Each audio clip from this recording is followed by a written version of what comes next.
Hello guys, welcome to STM classes. आज कोई बकवास नहीं, सीधे मुद्दे पे आते हैं। आज का टॉपिक है क्लास 10th का थ्योरम 6.1। आपको लास्ट वीडियो में थ्योरम के बेसिक चीज़ों के बारे में बताए थे। उसमें आपको बताया था कि क्या थ्योरम क्या होता है, कैसे सिद्ध किया जाता है, उन सब चीज़ों के बारे में आपको स्टेप बाय स्टेप समझाए थे, हर एक पॉइंट को क्लियर किए थे। तो अगर आप चाहते हैं कि ये थ्योरम आपको अच्छी तरह समझ में आए, आपको नींद में सपनों में भी याद रहे, तो लास्ट वीडियो को एक बार आप देख लीजिए। उस वीडियो का लिंक आपको इस वीडियो के डिस्क्रिप्शन में भी मिल जाएगा, वहाँ से भी आप देख सकते हैं। तो अगर आप उस वीडियो को देखने के बाद ये वीडियो देखते हैं तो आपको 110% की गारंटी देते हैं कि आपको ये थ्योरम कभी आप नहीं भूलेंगे, आपको सपनों में भी, नींद में भी याद रहेगा। तो आइए देखते हैं कि ये थ्योरम है क्या और ये थ्योरम का क्या क्या नाम होता है, उन सब चीज़ों के बारे में पहले समझते हैं। ये थ्योरम है प्रमेय 6.1, या फिर इसका नाम, या फिर इसको कह सकते हैं थेल्स प्रमेय, या फिर आधारभूत समानुपातिकता प्रमेय। ये सारे क्या है, ये प्रमेय का नाम है। तो आपको लास्ट वीडियो में बताए थे कि प्रमेय को कैसे सिद्ध किया जाता है, थ्योरम को कैसे सिद्ध किया जाता है। तो आपको बताए थे कि प्रमेय में क्या होता है, एक स्टेटमेंट होता है, कथन होता है। तो वो कथन हर प्रमेय में दिया हुआ रहता है। तो पहला काम मेरा रहता है कि वो कथन को क्या करेंगे, स्टेटमेंट क्या करेंगे, अच्छी तरह से पढ़ेंगे। अच्छी तरह पढ़ने के बाद फिर उसको क्या करते हैं, दो भागों में विभाजित कर लेते हैं। आपको लास्ट वीडियो में बताए थे कि प्रमेय को, थ्योरम को सिद्ध करने के लिए पहले हम क्या करते हैं, स्टेटमेंट को दो भागों में विभाजित कर लेते हैं। फर्स्ट पार्ट को क्या करते हैं, दो भागों में कौन कौन भाग होता है, पहला भाग होता है परिकल्पना, दूसरा भाग होता है निष्कर्ष। फर्स्ट थ्योरम का जो होता है फर्स्ट पार्ट, उसको परिकल्पना के अंतर्गत रखते हैं, और लास्ट पार्ट जो होता है वो क्या रखते हैं, निष्कर्ष के अंतर्गत। तो आइए पहले स्टेटमेंट को पढ़ते हैं, समझते हैं, फिर उसको दो भाग में विभाजित करते हैं, फिर आगे का प्रोसेस करते हैं। स्टेटमेंट यहाँ दिया हुआ है कि यदि किसी त्रिभुज की एक भुजा के समानांतर अन्य दो भुजाओं को भिन्न भिन्न बिंदुओं पर प्रतिच्छेद करने के लिए एक रेखा खींची जाए तो ये अन्य दो भुजाएं एक ही अनुपात में विभाजित हो जाती है। स्टेटमेंट लिखा हुआ है। स्टेटमेंट कह रहा है कि कोई त्रिभुज है, और आप जानते हैं कि त्रिभुज में कितनी भुजाएं होती है, 3 भुजाएं होती है। बोल रहा है कि कोई त्रिभुज है, त्रिभुज की एक भुजा के समानांतर अगर आप कोई रेखा खींचते हैं तो दो और भुजा बच जाती है, उन दो भुजा को भिन्न भिन्न बिंदुओं पर प्रतिच्छेद करती है। पहला पार्ट हम अलग कर लिए। पूरा थ्योरम है कि कोई त्रिभुज है, उसके एक भुजा के समानांतर एक रेखा खींचेंगे तो दो भुजा को भिन्न भिन्न बिंदुओं पर कुछ इस प्रकार से प्रतिच्छेद करती है कि एक भुजा को जिस अनुपात में विभाजित करेंगे, दूसरी भुजा को उसी अनुपात में विभाजित करेंगे। ये मेरा पूरा स्टेटमेंट है। तो पहला काम मेरा रहता है कि उस स्टेटमेंट को दो भागों में विभाजित करना। तो पहले हम दो भागों में विभाजित करते हैं। फर्स्ट पार्ट को करेंगे हम परिकल्पना के अंतर्गत रखेंगे, और सेकेंड जो लास्ट पार्ट होगा, लास्ट पार्ट को क्या करेंगे, निष्कर्ष के अंतर्गत रखेंगे। तो पहला पार्ट में क्या है, कोई त्रिभुज है, उस त्रिभुज के किसी एक भुजा के समानांतर हम रेखा खींचेंगे तो दो और भुजा बच जाती है, तो उन दोनों भुजाओं को भिन्न भिन्न बिंदुओं पर क्या करती है, वो रेखा प्रतिच्छेद करती है। तो ये क्या हुआ, मेरा ये परिकल्पना के अंतर्गत का पार्ट आया। और लास्ट में क्या है कि उस दो भुजा को, जो दो और भुजा जो बच गई, उन दोनों भुजाओं को कुछ इस प्रकार से प्रतिच्छेद करती है कि पहली जो भुजा है उसको जिस अनुपात में वो बांटती है, वो रेखा दूसरी भुजा को उसी अनुपात में बांटेगी, यानी कि समान अनुपात में विभाजित कर देती है। तो पहला काम मेरा क्या रहेगा, स्टेटमेंट पढ़ने के बाद क्या मेरा पहला काम है कि हम पहला काम करते हैं, चित्र बनाते हैं। तो स्टेटमेंट में हम दो भागों में पहले बांट लिए। पहला भाग परिकल्पना के अंतर्गत फर्स्ट पार्ट को रख लिए, और दूसरा जो पार्ट है, लास्ट पार्ट जो है, वो निष्कर्ष के अंतर्गत। फर्स्ट पार्ट में क्या रखें, एक त्रिभुज रखें, और त्रिभुज के किसी एक भुजा के समानांतर एक रेखा खींच दिए तो दो भुजा को क्या करेगा, भिन्न भिन्न बिंदुओं पर प्रतिच्छेद करेंगे। और निष्कर्ष के पार्ट में क्या आया कि दो जो भिन्न भिन्न बिंदुओं पर प्रतिच्छेद किए तो दो भागों में विभाजित किए, यानी कि अनुपात किसी अनुपात में विभाजित किए। तो जिस अनुपात में एक भुजा को विभाजित करेंगे उसी अनुपात में दूसरी भुजा को भी विभाजित करेगी। अगर आप अच्छी तरह से नहीं भी समझ पाए तो कोई बात नहीं, अभी आगे का प्रोसेस जो करेंगे उसमें आपको अच्छी तरह समझ में आएगा।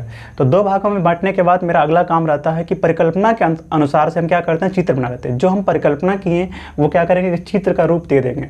तो पहला काम रहेगा क्या, परिकल्पना के अनुसार चित्र बनाएंगे, फिर आगे का प्रोसेस करेंगे। तो मेरा यहाँ स्पेस कम होने की वजह से इसको हम यहाँ से मिटा देते हैं, हटा देते हैं। परिकल्पना के अंतर्गत क्या था कि कोई त्रिभुज है, तो ये त्रिभुज हम बना लिए यहाँ, उसका नाम रख लेते हैं ABC। उसमें कहा गया कि एक भुजा के समानांतर एक रेखा खींचिए, अन्य जो दो भुजा बचेगी उसको भिन्न भिन्न बिंदुओं पर प्रतिच्छेद करेगी। तो किसी एक भुजा के समानांतर हम BC भुजा के समानांतर एक रेखा खींच लेते हैं, तो और दो भुजा क्या AB और AC बच जाती है। तो AB भुजा के समानांतर हम यहाँ एक रेखा खींच लेते हैं, चलिए उसका नाम रख लेंगे D और E। तो ABC त्रिभुज में BC भुजा के समानांतर एक रेखा खींचे तो AB भुजा को D पे प्रतिच्छेद कर रही है और AC भुजा को कहाँ E पर प्रतिच्छेद कर रही है। तो जो हम परिकल्पना के अनुसार जो चित्र बनाए हैं, तो पहला चित्र के अनुसार से हम क्या करते हैं, दिया हुआ लिखते हैं। तो यहाँ पहला मेरा पॉइंट क्या हो जाएगा, दिया हुआ लिखेंगे।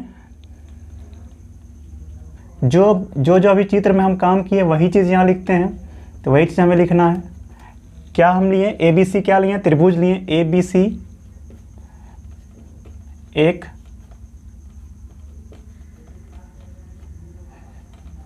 त्रिभुज है जिसमें क्या खींचे हैं हम, जिसमें DE समानांतर BC लिए है, DE समानांतर BC, तथा ये DE रेखा जो खींचे हैं वो AB को कहाँ काट रही है, D पे, और AC को E पे। तो वही चीज़ यहाँ लिखते हैं ना हमको। तथा DE AB को D पर एवं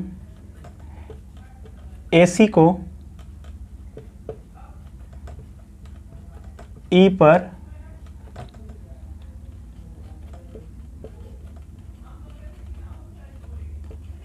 प्रतिच्छेद करती है। जो काम हम चित्र में किए, फिगर में किए, वही हमारे क्या लिख दिए, दिया हुआ में। आपको लास्ट वीडियो में ये सब चीज़ों के बारे में बताए थे। अगला काम रहता है कि हमको सिद्ध क्या करना है। जो अभी हम ये निष्कर्ष के भाग में पार्ट में जो रखे थे वही चीज़ हम क्या लिख देंगे, यहाँ लिख देंगे सिद्ध करना में। सिद्ध करना में क्या लिखे थे कि जिस अनुपात में इस भुजा को विभाजित करेगी वो रेखा, उसी अनुपात में क्या करेगी, इस भुजा को विभाजित करेंगे। तो सिद्ध करना में उसी चीज़ को यहाँ लिख देंगे हम। तो यहाँ क्या लिखेंगे, सिद्ध करना। सिद्ध करना है, तो सिद्ध करना हम उसी चीज़ को यहाँ लिखेंगे।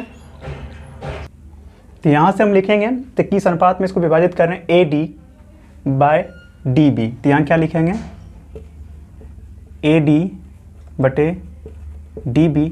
तो ये किसके बराबर हो जाएंगे, इसके AC को जिस अनुपात में विभाजित कर रहे हैं, किस अनुपात में कर रहे हैं इसको विभाजित, AE/AC। यही हमें सिद्ध करना है। AD/DB बराबर क्या हो जाएंगे, AE/EC। ये हमें सिद्ध करना है। दिया है, सिद्ध करना के बाद हम क्या करते हैं, रचना करते हैं। अगला काम मेरा क्या रहता है, रचना करना। तो आपको लास्ट वीडियो में बताए थे ये थ्योरम को सिद्ध करने के लिए फिगर में कुछ संशोधन करते हैं, वो क्या होता है, रचना के अंतर्गत आता है। तो हम रचना यहाँ करेंगे। तो पहला काम रहता है मेरा, यहाँ से एक लंब खींचते हैं इस पर, AC भुजा पर। और जब भी आप रचना करें तो डॉट डॉट से मिलाइए, अच्छा रहेगा, बेहतर रहेगा। और यहाँ से भी एक लंब खींचिए AB भुजा पे।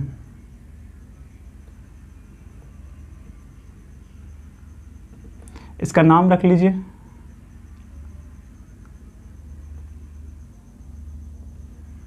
और D से C तक मिला दीजिए।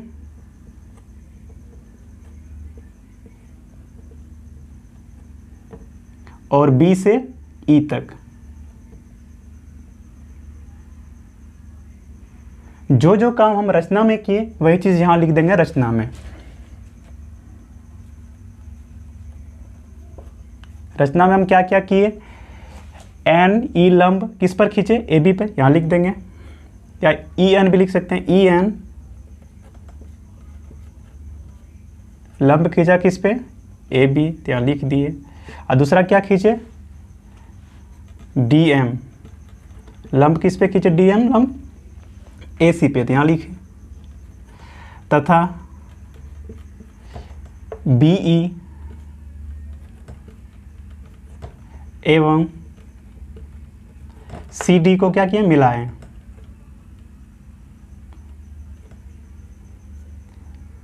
यहाँ एक लिख लीजिए, यहाँ खींचा लिख लीजिए। और क्या किए, BE एवं CD को मिलाया। ये रचना में काम किए थे, उसी चीज़ को यहाँ लिख लिए। अब अगला काम हमारा क्या रहा, अब प्रमाण करेंगे, फिर उसी तरह से गवाह सबूत ढूंढो, जुटाओ, फिर प्रमाण करके दिखाओ कि जो हमें प्रमाण सिद्ध करने के लिए जो कह रहा है सो इस प्रकार से है। तो प्रमाण में हम काम करने के लिए हमको 2 त्रिभुज का ज़रूरत पड़ेगा, 2 ट्रायंगल का ज़रूरत पड़ेगा।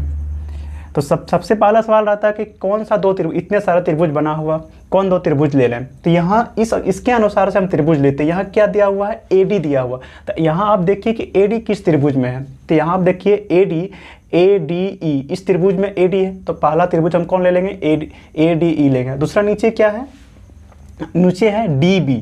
तो DB किस त्रिभुज में है, DBE ये त्रिभुज में है। तो ये दोनों त्रिभुज लेके हम आगे का काम करेंगे। तो कौन सा त्रिभुज लेंगे, यहाँ से हम सेलेक्ट कर लिए। तो पहला त्रिभुज क्या लिए हम, त्रिभुज ADE, और दूसरा क्या लिए, त्रिभुज BDE। ये दोनों त्रिभुज के अनुसार से हम आगे का प्रोसेस करेंगे। तो यहाँ हम अगला काम क्या करेंगे, इसका एरिया निकालेंगे, फिर इसका एरिया निकालेंगे। तो एरिया ऑफ क्या लिखेंगे, त्रिभुज ADE बटे क्या करेंगे, एरिया ऑफ त्रिभुज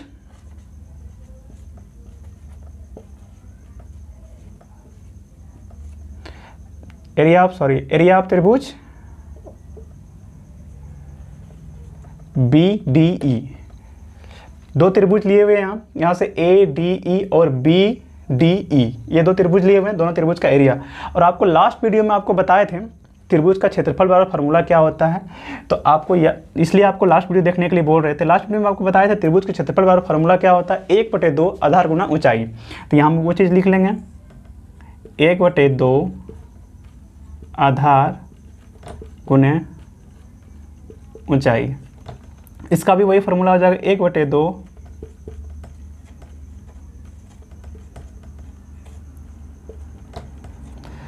अभी आप अगर लास्ट वीडियो नहीं देखे हैं तो आपको यहाँ कन्फ्यूजन हो जाएगा कहाँ से हम आधार लेंगे, कहाँ से ऊंचाई लेंगे।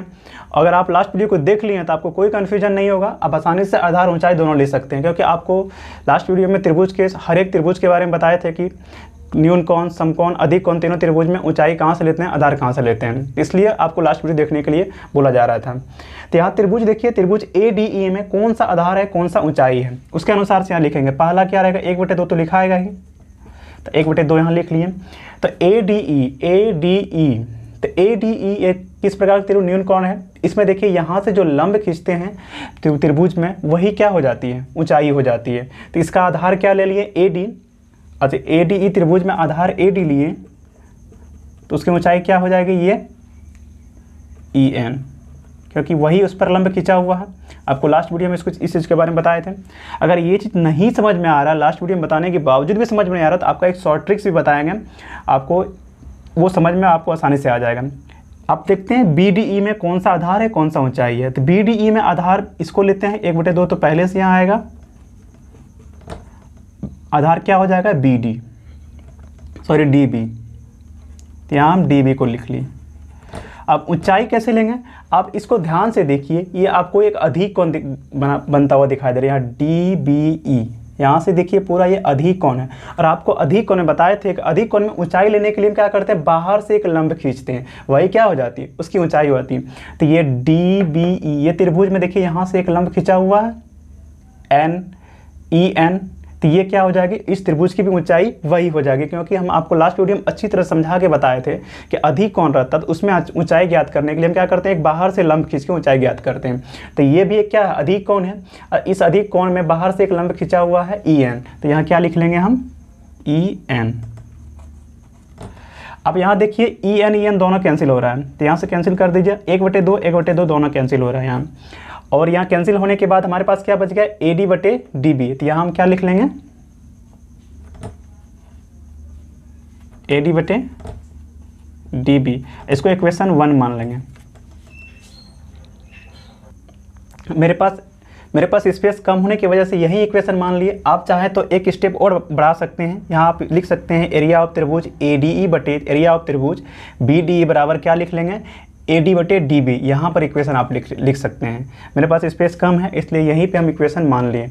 अगला दूसरा आप लेते हैं, इसको लाने के लिए, तो इसको लाने के लिए फिर 2 त्रिभुज का ज़रूरत पड़ेगा। तो फिर 2 त्रिभुज लेंगे हम यहाँ पुनः तो फिर दो त्रिभुज कौन कौन लेंगे, यहाँ से फिर हम देख लेंगे ए ई किस त्रिभुज में, ए ई फिर से कौन सा त्रिभुज आ रहा है, ए डी ई। तो फिर से हम लेंगे क्या, त्रिभुज ए डी ई, तथा नीचे क्या दिया हुआ है, ई सी। ई सी कौन सा त्रिभुज में आ रहा है, सी डी ई में। तो यहाँ हम क्या लेंगे, सी त्रिभुज सी डी ई। अब देख रहे हैं ई सी कहाँ है, त्रिभुज सी डी ई में ई सी है। तो दोनों त्रिभुज लेने के बाद फिर वही काम करेंगे, एरिया लिखेंगे यहाँ, एरिया ऑफ त्रिभुज A D E by area of त्रिभुज सी डी ई। फिर वही लिखेंगे 1/2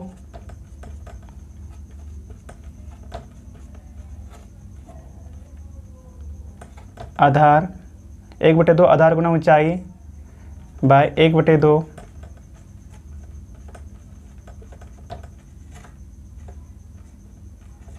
क्योंकि एरिया त्रिभुज क्षेत्रफल का फार्मूला होता ही है 1/2 आधार गुना ऊंचाई। यहाँ भी लिखना है त्रिभुज का क्षेत्रफल वाला फार्मूला 1/2 आधार गुना ऊंचाई। अब इसका आधार लेते हैं और ऊंचाई लेते हैं। तो त्रिभुज एरिया ऑफ त्रिभुज ए डी का कौन सा आधार लेंगे, तो इसका आधार क्या लिया जाएगा, ए डी ई त्रिभुज में आधार ए ई लिए, तो इस पर लंब क्या हो जाएगा, तो जिस जो आधार ले रहे हैं उस पर लंब कौन सा खींचा गया है, डी एम लंब खींचा गया। तो ये क्या हो जाएगी, इस त्रिभुज की ऊंचाई हो जाएगी। तो 1/2 तो यहाँ लिखाएगा ही। इसका आधार क्या ले रहे हैं, ए ई, तो यहाँ पहले ए ई लिखेंगे। इस पर हम लंब क्या खींचे हैं, इस पर जो लंब खींचे हैं डी एम, तो यहाँ क्या लिखेंगे, डी एम। फिर 1/2 इसका तो यहाँ से लिखाएगा 1/2। इसका आधार क्या हो जाएगा, ई सी, सी डी ई में क्या हो जाएगा, सी ई आधार हो जाएगा। ई सी लिख सकते हैं, सी ई लिख सकते हैं, कोई बात नहीं है। तो ई सी क्या हो जाएगा, इसका आधार हो जाएगा ई सी। इसकी ऊंचाई क्या हो जाएगा, आप ये त्रिभुज को भी ध्यान से देखेंगे तो आपको दिखाई देगा ये भी क्या है, एक अधिक कोण है, सी डी ई, ये भी एक क्या है, अधिक कोण है। और अधिक कोण में ऊंचाई ज्ञात करने के लिए हम क्या करते हैं, बाहर से एक लंब खींचते हैं। तो यहाँ से देखिए एक लंब खींचा हुआ दिखाई दे रहा है, तो ये लंब क्या हो जाएगी, ये लंब क्या हो जाएगा, इस त्रिभुज की ऊंचाई हो जाएगी। तो यहाँ हम क्या लिखेंगे, डी एम। और यहाँ देखिए आप 1/2 कैंसिल, डी एम कैंसिल, तो बचेगा मेरे पास क्या, ए ई बटे ई सी। इक्वेशन इसको 2 मान लीजिए। इतना तामझाम अगर आपको समझ में नहीं आता तो अब आप शॉर्टकट तरीका अपनाइए, सीधा एरिया ऑफ त्रिभुज ए डी बराबर क्या लिख लेंगे, 1/2 तो लिखाएगा, लिख लीजिए। पहला हमको क्या लाना है, ए डी लाना है, तो हम पहला ए डी लिख दिए। क्या सिद्ध करने में आना है, पहला ए डी लाना है और ए डी लिख लिए। और पहला लंब हम क्या खींचे हैं, ई एन खींचे हैं, तो उस चीज़ को यहाँ लिख दिए। हमको अगर इतना समझ में नहीं आया आधार कौन सा लेंगे, ऊंचाई कौन सा नहीं लेंगे, इसके लिए शॉर्ट ट्रिक्स क्या है कि 1/2 पहले लिख लेना। उसके बाद हमें क्या यहाँ दिखाई दे, सिद्ध करना में आ जाना है। उसके बाद क्या ऊपर में दिखाई दे रहा है हमको, ए डी, तो हम ऊपर में क्या लिख लेंगे, ए डी। और उसके बाद पहला जो लंब हम खींचे हैं, क्या खींचे हैं, ई एन, उसको यहाँ रख लेंगे। फिर नीचे आ जाएंगे 1/2, फिर इसमें नीचे लिखेंगे। और नीचे हमें क्या है दिया हुआ, डी बी सिद्ध करना है, तो डी बी यहाँ लिख लेंगे। और पहला जो लंब हम खींचे हैं उसको यहाँ लिख देंगे। तो फिर ये जो कैंसिल होगा वो कैंसिल करके यहाँ लिख लेंगे। सेम प्रोसेस इसमें भी करना है, ए डी त्रिभुज ए डी तथा त्रिभुज सी डी ई में। आप यहाँ भी करके देखिए। तो इसमें आ जाने के बाद पहला मेरा क्या है, यहाँ ए ई है ऊपर में, तो यहाँ ऊपर में क्या लिखें, ए ई लिखें। 1/2 दोनों में लिखाएगा, ए ई लिखें। और इसका जो सेकेंड जो लंब खींचा हुआ क्या है, डी एम, तो हम क्या लिखें, डी एम लिखें। फिर क्या लिखें, ई सी नीचे लिखा हुआ, तो नीचे हम लिख दिए ई सी। और जो सेकेंड लंब डी एम है वो लिख दिए। 1/2 दोनों में कैंसिल हो गया, डी एम कैंसिल हो गया, बचेगा क्या, ए ई बटे ई सी। अब देखो इतना तो हो गया। अब इसको सिद्ध करने के लिए अब ये दोनों बराबर कैसे होगा, ये दोनों जो बराबर कैसे होगा, इसको बराबर करने के लिए आप एक चीज़ आपको करना होगा। अगर आप जानते हैं कि इक्वेशन में अगर लेफ्ट साइड बराबर कर लेते हैं तो राइट साइड भी क्या हो जाता है, ऑटोमेटिक बराबर हो जाता है। आप हिंदी की पुराने फिल्मों को याद कीजिए, तो पहले हीरो क्या होता है, अपने आप को बाहुबली समझता है, किसी काबू में आता है। तो हीरो को काबू में लाने के लिए विलन क्या करता है, हीरो के घर वाले को या तो अपने ज़बरदस्ती किडनैप कर लेता है या फिर भाला फुसला के उसको अपने बस में कर लेता है। तो हीरो को काबू करने के लिए क्या किया गया, उसके घरवाले को अपने बस में कर लिया। अगर उसके घरवाले का अपने बस में आ गया, विलन के बस में आ गया, तो हीरो क्या होता है, अपने आप क्या होता है, विलन के बस में आ जाता है। उसी प्रकार से इक्वेशन को दोनों साइड बराबर करना है, तो पहला काम मेरा क्या रहेगा, लेफ्ट साइड को क्या करेंगे हम बराबर, अगर किसी तरह से कर लेते हैं तो इसका क्या होगा, राइट साइड भी बराबर हो जाएगा। तो यहाँ आप एक चीज़ को ध्यान से अगर देखेंगे तो यहाँ आपको दिखाई देगा कि एरिया ऑफ त्रिभुज ADE यहाँ भी है और एरिया ऑफ त्रिभुज ADE यहाँ भी है। मतलब एक त्रिभुज का एरिया मतलब समान यहाँ दिखाई दे रहा है। अगर किसी तरह से ये भी दोनों त्रिभुज बराबर हो जाए तो फिर क्या होगा, लेफ्ट साइड का क्या होगा, भाग बराबर हो जाएगा। पहला काम मेरा आसान हो जाएगा। जब लेफ्ट साइड बराबर हो जाएगा तो फिर क्या होगा, राइट साइड भी बराबर हो जाएगा। तो आप यहाँ देखें कि दो त्रिभुज सेम है, एरिया ऑफ त्रिभुज ADE, एरिया ऑफ त्रिभुज ADE, दोनों जगह AD है। किसी प्रकार से हमको क्या करना है, BDE और CDE को बराबर करना, दोनों का एरिया क्या करना है, बराबर करना है। अगर आप यहाँ ध्यान से देखेंगे तो एक चीज़ आपको दिखाई देगा, जो त्रिभुज BDE है, BDE और त्रिभुज CDE, आप यहाँ अगर ध्यान से देखेंगे त्रिभुज BDE का आधार क्या है, DE है, और त्रिभुज CDE का भी आधार क्या है, DE है। और आप एक चीज़ जानते हैं कि कोई भी दो त्रिभुज समान आधार और समान समांतर रेखा के बीच में अगर बनते हैं तो उसका एरिया क्या होता है, बराबर होता है। तो यहाँ आप देखिए दोनों त्रिभुज का आधार क्या है, DE है, और दोनों समान समांतर रेखा DE समांतर BC के बीच बना हुआ है। तो आपको अभी बताएं कि अगर ऐसा कंडीशन होता है तो दोनों का एरिया क्या होता है, बराबर होता है। जब दोनों का एरिया बराबर हो गया तो मेरा काम तो आसान हो गया कि लेफ्ट साइड का पार्ट बराबर हो गया। पहले से एरिया ऑफ त्रिभुज AD यहाँ भी है, एरिया ऑफ त्रिभुज BD यहाँ भी है, और यहाँ हमारे पास ये चीज़ हमें दिया हुआ है कि एरिया ऑफ त्रिभुज BDE और एरिया ऑफ त्रिभुज CDE को बराबर करना था। और दोनों त्रिभुज क्या है, त्रिभुज BDE और त्रिभुज CDE एक ही आधार और एक ही समांतर रेखा के बीच बना हुआ है। जब दोनों ऐसा कंडीशन फॉलो कर रहा है तो क्या हो जाएगा, दोनों त्रिभुज का एरिया क्या हो जाएगा, बराबर हो जाएगा। तो उसी चीज़ को यहाँ लिख के दोनों क्या करेंगे, एरिया बराबर कर लेंगे, फिर ये क्या हो जाएगा, लेफ्ट साइड हमारा इक्वल हो जाएगा। जब लेफ्ट साइड इक्वल हो जाएगा तो राइट साइड भी क्या होगा, इक्वल हो जाएगा। तो वही चीज़ को यहाँ लिख लेते हैं, क्योंकि यहाँ जगह कम होने के कारण इसको मिटा लेते हैं और फिर उस चीज़ को लिख देते हैं। आप चाहे तो इसका स्क्रीनशॉट भी ले सकते हैं।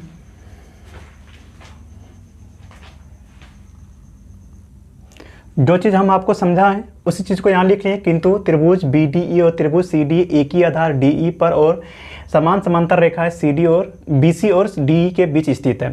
तो क्या हो जाएगा, दोनों का एरिया क्या हो जाएगा, बराबर हो जाएगा।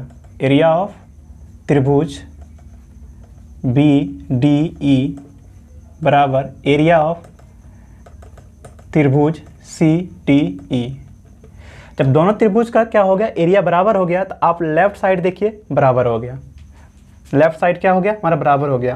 अगर इक्वेशन 2 में CD की जगह BD लिख देंगे तो दोनों बराबर हो जाएगा। लिख के देख सकते हैं यहाँ से। तो देखिए इसको लिख लेते हैं समीकरण 2 से।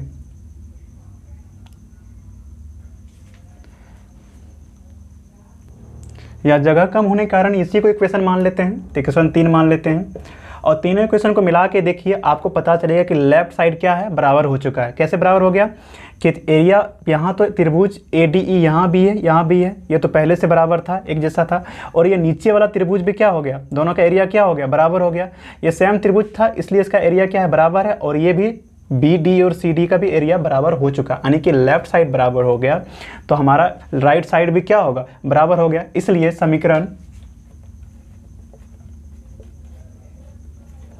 समीकरण 1, 2 तथा 3 से क्या हो जाएगा, जो हमें सिद्ध करने के लिए कहा गया था वो सिद्ध हो चुका है। कौन कौन इक्वेशन से, इक्वेशन 1 से, 2 से और 3 से। तो जो हमको सिद्ध करने के लिए कहा गया वो क्या हो गया, सिद्ध हो गया। उसी को यहाँ तो सिद्ध करने के लिए क्या क्या कहा गया था, सिद्ध करने के लिए कहा गया था AD बटे DB बराबर क्या हो जाएगा, AE बटे EC। ये हमारा सिद्ध हो चुका है।